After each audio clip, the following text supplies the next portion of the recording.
వార్త అంటే ద్వేషమేనా, వార్త అంటే విధ్వంసమేనా, వార్త అంటే రాజకీయమేనా, వార్త అంటే సెలబ్రిటీల వివాదాలేనా, వార్త అంటే నేరాలు ఘోరాలేనా? కాదు, కానే కాదు. నెగిటివిటీ మాత్రమే వార్త కాదు. వార్త సమాచారాన్ని ఇవ్వాలి, వార్త ఆహ్లాదకరంగా ఉండాలి. అందుకే విజేతల సక్సెస్ స్టోరీస్, అబ్బురుపరిచే టెక్నాలజీ, వైద్య రంగంలో సరికొత్త ఆవిష్కరణలు, ప్రజలకు మేలు చేసే పథకాలు, మనసుకు ఆహ్లాదాన్నిచ్చే అద్భుత దృశ్యాలు, పర్యటకం, వినోదం, సాహసం అన్నీ మంచి వార్తలే, మనసును హత్తుకునే వార్తలే. రోజంతా నెగిటివ్ న్యూస్తో విసిగిపోయిన మీకు పాజిటివ్ న్యూస్ను అందించే సరికొత్త ప్రయత్నమే మా ఈ గుడ్ న్యూస్ ప్రోగ్రాం. ఇంకెందుకు ఆలస్యం, ఇవాల్టి గుడ్ న్యూస్ చూసేద్దాం. ఖమ్మం వాసులకు good news. Prakash Nagar Munneru high level bridge మరమ్మతులు పూర్తయ్యాయి. ఇవాల్టి నుంచి వంతెన పైనుంచి రాకపోకలను పునరుద్ధరించబోతున్నారు. గత సెప్టెంబర్ 1న మున్నేరు వాగు పొంగడంతో ఆ వరద ఉధృతికి ప్రకాష్ నగర్లోని హై లెవెల్ బ్రిడ్జ్ దెబ్బతింది. బ్రిడ్జ్ స్పాన్స్ పక్కకు జరగడంతో రాకపోకలను నిలిపివేశారు. రైతులు ఖమ్మం వ్యవసాయ మార్కెట్కు వెళ్లాలన్నా, విద్యార్థులు స్కూళ్లు కాలేజీలకు వెళ్లాలన్నా ఈ బ్రిడ్జ్ అత్యంత కీలకం. కానీ వరదల ప్రభావంతో ఆ రాకపోకలకు బ్రేక్ పడింది. దీంతో బ్రిడ్జ్ను పరిశీలించిన మంత్రి తుమ్మల నాగేశ్వరరావు ఉగాదిలోపు మరమ్మతులు పూర్తి చేసి వంతెనను మళ్లీ పునరుద్ధరిస్తారని మాట ఇచ్చారు. అన్నట్లుగానే ఆయన మాట నిలబెట్టుకున్నారు. గడువు కంటే ముందే బ్రిడ్జ్ మరమ్మతుల పనులు పూర్తి చేయించారు. డిస్ప్లేస్ అయిన బ్రిడ్జ్ స్పాన్స్ ను ఆధునిక టెక్నాలజీతో R&B శాఖ ఆధ్వర్యంలో యథాతథ స్థితిలో ఉంచారు. దీంతో ఇవాల్టి నుంచి రాకపోకలను పునరుద్ధరించబోతున్నారు. మరమ్మతులు పూర్తయ్యాక కూడా బ్రిడ్జ్ను పరిశీలించారు మంత్రి తుమ్మల నాగేశ్వరరావు. ఏపీ మహిళలకు సీఎం చంద్రబాబు గుడ్ న్యూస్ చెప్పారు. మహిళలకు వర్క్ ఫ్రం హోం విధానాన్ని ప్రారంభించేందుకు ప్రణాళికలు రూపొందిస్తున్నామని తెలిపారు. స్టెమ్ కోర్స్ మహిళలకు శుభాకాంక్షలు తెలిపిన సీఎం సైన్స్ రంగంలో విజయాలు సాధిస్తున్న మహిళలకు అభినందనలు తెలిపారు. స్టెమ్ కోర్స్ రంగాల్లో వృద్ధి అవకాశాలను కల్పించేందుకు ఏపీ ప్రభుత్వం కట్టుబడి ఉందని స్పష్టం చేశారు ముఖ్యమంత్రి చంద్రబాబు. కోవిడ్ అనంతర పరిణామాలు, అందుబాటులో ఉన్న సాంకేతికత వర్క్ ఫ్రం హోం ప్రాముఖ్యతను పెంచాయని గుర్తు చేశారు. Remote work, coworking space, neighbourhood work space వంటి కాన్సెప్ట్లు అనువైన ఉత్పాదక వాతావరణాన్ని సృష్టిస్తాయన్నారు. ఇవి వ్యాపారులు, ఉద్యోగులకు సమర్థవంతమైన ఫలితాలు అందిస్తాయని అభిప్రాయపడ్డారు. ఇలాంటి కార్యక్రమాలు మెరుగైన పని, జీవిత సమతుల్యతను సాధించడంలో సహాయపడతాయని చెప్పారు. ఆంధ్రప్రదేశ్ ఐటీ జీసీసీ పాలసీ 4.0 ఆ దిశగా గేమ్ చేంజర్ కానుందని చంద్రబాబు వెల్లడించారు. ప్రతి నగరం, పట్టణం, మండలంలో ఐటీ కార్యాలయాల ఏర్పాటుకు శ్రీకారం చుడతామన్నారు. అందుకు తగ్గ ప్రోత్సాహకాలు అందిస్తున్నట్లు వివరించారు.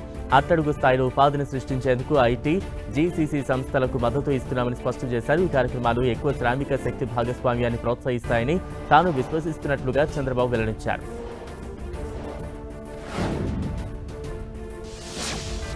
ఏపీలోని కూటమి ప్రభుత్వం తాజాగా కీలక నిర్ణయం తీసుకుంది. 9.2 కోట్లతో 10 కొత్త బుల్లెట్ ప్రూఫ్ వాహనాలను సిద్ధం చేసేందుకు రాష్ట్ర హోంశాఖ ఉత్తర్వులు జారీ చేసింది.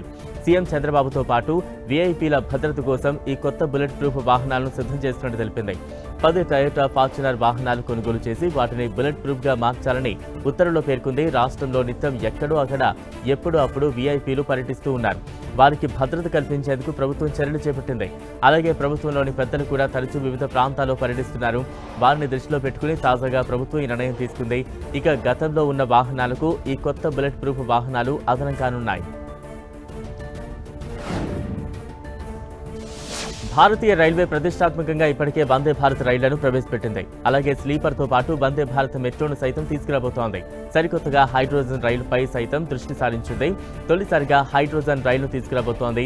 ఈ రైలు ప్రత్యేకతలు, ఫీచర్స్ ను కేంద్ర రైల్వే శాఖ మంత్రి తాజాగా వివరించారు. ప్రస్తుతం ప్రపంచవ్యాప్తంగా ఉన్న హైడ్రోజన్ రైళ్ల ఇంజన్లు 500 నుంచి 600 హార్స్ పవర్ శక్తిని ఉత్పత్తి చేస్తుండగా భారత రైల్వేల హైడ్రోజన్ రైలు మాత్రం 1200 హార్స్ పవర్ వరకు శక్తిని ఉత్పత్తి చేయగల సామర్థ్యం ఉంది. అంతేకాకుండా ఈ రైలు ప్రపంచంలోనే అత్యంత పొడవుగా ఉంటుందని రైల్వే మంత్రి అశ్విని వైష్ణవ్ ప్రకటించారు. రైలు పొడవుతో పాటు సాంకేతికంగా బాగా అభివృద్ధి చెందిందని పేర్కొన్నారు. భారత మొట్టమొదటి హైడ్రోజన్ రైలును పూర్తి స్వదేశీ సాంకేతికతతో అభివృద్ధి చేస్తున్నట్లు చెప్పారు.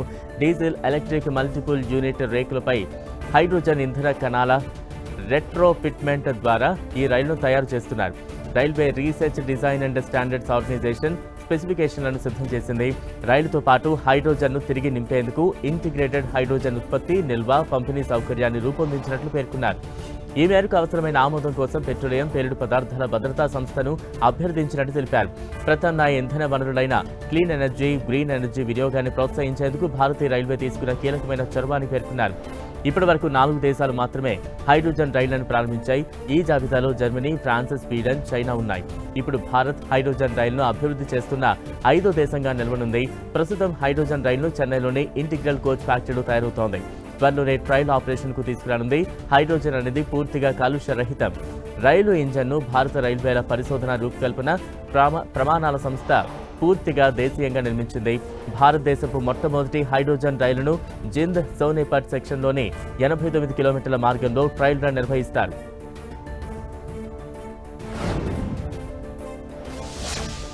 జియో తన చౌకైన నెలవారీ రీఛార్జ్ ప్లాన్ను మళ్లీ ప్రారంభించింది. రిలయన్స్ జియో తన యాప్లో ఇప్పుడు ఈ ప్లాన్ను లైవ్ చేస్తోంది.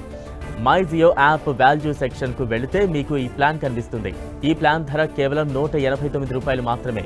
కంపెనీ ఈ ప్లాన్తో వినియోగదారులకు అన్లిమిటెడ్ కాలింగ్తో పాటు డేటా, SMS ప్రయోజనాలను అందిస్తోంది. రిలయన్స్ జియో 189తో తీసుకొచ్చిన ఈ రీఛార్జ్ ప్లాన్ 28 రోజుల వ్యాలిడిటీతో వస్తోంది.